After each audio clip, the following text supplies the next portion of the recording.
I predicted the 49ers would blow out the Philadelphia Eagles last week. I was just a bit off.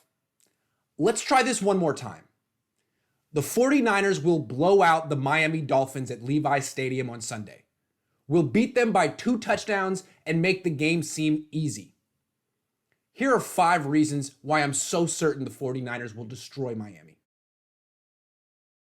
Jimmy Garoppolo will make the whole team better and more confident. Fair or not, it seemed like the 49ers lost confidence in Nick Mullins the instant he overthrew Kyle Juszczyk in the first quarter against the Eagles. And I don't know how anyone could have confidence in the other backup, CJ Beathard, whose career win-loss record is 1-9. So Garoppolo's return is huge for the 49ers. They still believe in him because he's good and still wins most of the time. And although he's had issues turning the ball over the past few seasons, he has committed 0 turnovers through a game and a half this season. So even if he's rusty and less than 100% healthy, he should be experienced and mature enough not to give away a game against an inferior opponent. The 49ers run game will be better than it has been recently. I say this not knowing whether running back Raheem Mostert will play. He's questionable with a knee injury.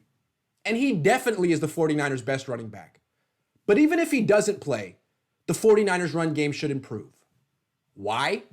Because of Garoppolo. When he's out, opposing defenses stack the line of scrimmage to stop the 49ers run game. You would too against the Niners. They're a run-first team. But when Garoppolo is on the field, opponents respect his arm, so they back off the line of scrimmage just enough to give the 49ers running back space to run for big gains. I predict the 49ers will run for 200 yards against the Dolphins, and we'll see lots of end-arounds, reverses, and jet sweeps.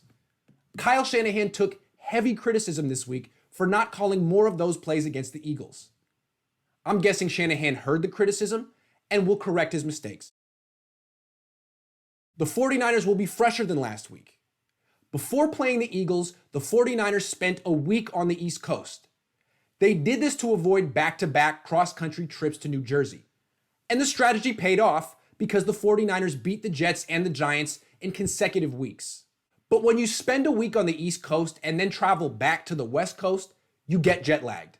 It takes days to readjust your body to West Coast time. I'm sure you've experienced this. Didn't the Niners seem jet lagged against the Eagles? Trent Williams looked half asleep on the field. The entire team seemed lethargic, flat, and sloppy. Same thing happened to the 49ers last season when they spent a week in Youngstown, Ohio. They came home, played the Pittsburgh Steelers, turned the ball over 5 times, and just barely squeaked out a win against a team playing a backup quarterback. In both cases, you could argue the 49ers were jet lagged. They definitely won't be this weekend. The Dolphins' offensive line stinks. It stinks so bad, they won't let their first-round pick, quarterback Tua Tagovailoa, play behind it yet. They keep him on the bench and let 37-year-old journeyman quarterback Ryan Fitzpatrick serve as the crash test dummy while the Dolphins rebuild. So even without Nick Bosa, Dee Ford, and DeForest Buckner, the 49ers still should disrupt Fitzpatrick and force him into making bad decisions. And Fitzpatrick loves making bad decisions.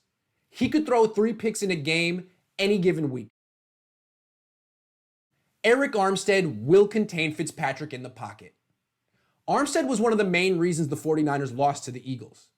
He couldn't contain Carson Wentz in the pocket. Sometimes Armstead was undisciplined. Other times he simply wasn't athletic enough to chase down Wentz, which is understandable because Armstead is 295 pounds and Wentz is 220 pounds and fast. Tough matchup. This Sunday, Armstead faces a similar dilemma, a quarterback who wants to scramble and buy time. And Fitzpatrick is a good scrambler. He has rushed for 85 yards and 2 touchdowns the past 2 games. If Armstead continues to rush without discipline, he'll let Fitzpatrick do what Wentz did and the 49ers will lose. But I'm guessing Armstead won't let Fitzpatrick escape the pocket. Because I'm guessing after Armstead watched my film breakdown from last week, he'll make sure to contain Fitzpatrick. Call it a hunch.